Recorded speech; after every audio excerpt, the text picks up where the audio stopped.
What's up YouTube? It's Ryan with Prop and Gear, and we're talking today about Part 61 versus Part 141 flight training. So what are the difference between the two? One is much more flexible and based on the customer, the student, whereas 141, the other end of the spectrum, is much more structured and based on a course curriculum.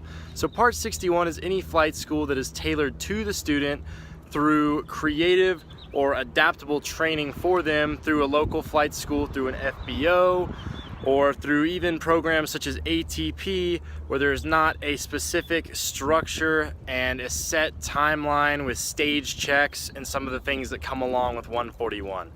There are two different types of training. Part 61 is like any mom and pop flight school, whereas 141 would be the regulations used for schools like Embry-Riddle, University of North Dakota, some of the bigger aviation colleges and the bigger aviation academies out there that require more stringent requirements for their curriculum. So any 61 program, the student has the most authority. So it's more flexible, more tailored to you as the student. If you need help on, say, steep turns more than slow flight, they'll give you that. Or if you need more help on landings, you need more time, more hours, you have that flexibility and that adaptability with your training to be able to train on your own terms and learn more on your own. Whereas 141, you have a schedule, a more structured and set curriculum from the flight school with stage checks along the way at certain intervals in your training and certain criteria and quotas you need to hit along your training to ensure that you get your ratings. So what are the benefits and disadvantages of each?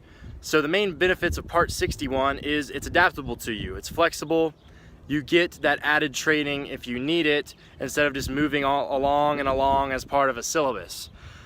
Disadvantages of Part 61 is it's not as structured. So depending on your instructor and you know, there might be some things that you don't get the emphasis on, that you're not as good on as a syllabus and structured program through 141 regs that makes sure you hit every topic at a specific time.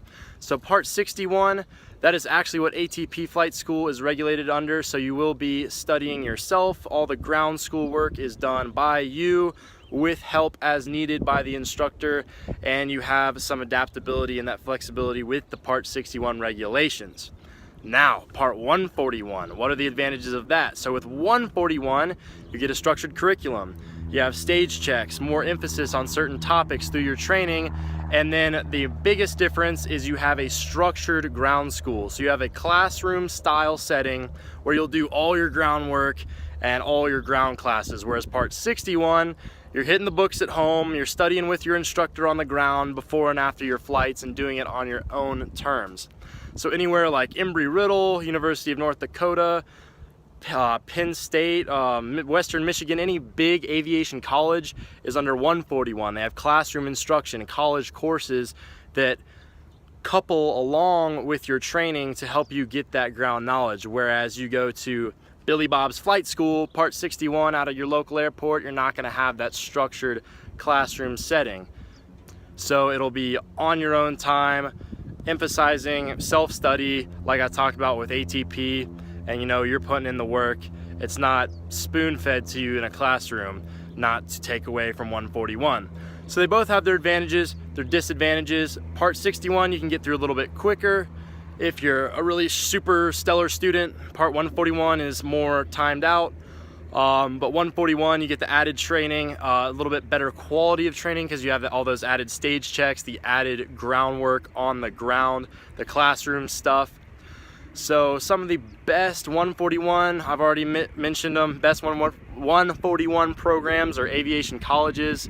They're great, and they do have the added benefit of having a restricted lower minimum of hours required to get your airline transport license.